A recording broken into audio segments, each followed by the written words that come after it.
আজ ছুটির দিন, সারাদিন কি করলাম সেটাই আজকে আপনাদের সাথে শেয়ার করব। তো হ্যালো গাইস, আসসালামু আলাইকুম। আপনারা সবাই কেমন আছেন? আশা করি ভালো আছেন। তো আজকে ছুটির দিন, ভালো মন্দ তো রান্না করতেই হবে, সেটা আমরা সবাই জানি।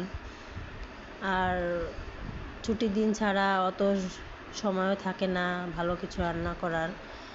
যেদিন মানে ছুটি থাকে না আর কি, প্রতিদিন ডিউটি করতে হয়।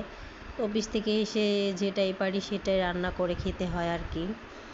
তো আজকে যেহেতু অফ ডে, তো ভাবলাম আজকে অনেক দিন থেকে পোলাও রান্না করা হয় না, একটু পোলাও রান্না করে নিচ্ছি।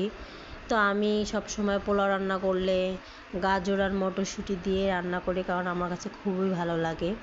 তো আমি গাজর আর মটরশুঁটি দিয়ে পোলাওটা রান্না করে নিচ্ছি। দেখেন আমার পোলাওটা কত সুন্দর ঝরঝরে হয়েছে। আজকে আমার হাজব্যান্ড আমার হাতের পোলাও খেয়ে অনেক খুশি হয়েছে, কারণ বলতেছে আজকের পোলাওটা অনেক ঝরঝরে হয়েছে।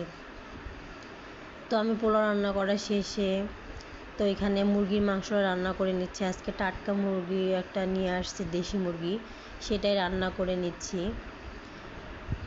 তো যেহেতু আমি গ্যাসে রান্না করি, তো গ্যাসে একটু আমার সমস্যা, তাই ভাবলাম যে রাইস কুকারে রান্না করে নিই। আপনারা হয়তো বা সবাই বলবেন যে আপু আপনি রাইস কুকারে রান্না করতেছেন কেন মাংস?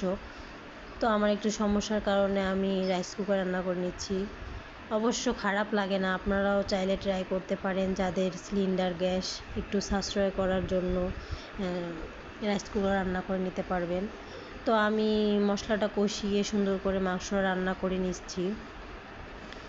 তো আমার মাংসটা প্রায় রান্না করা কাছাকাছি। তো আমি ঝোল দিয়ে বসিয়ে দিলাম। তো আমার মাংস রান্না করা শেষ।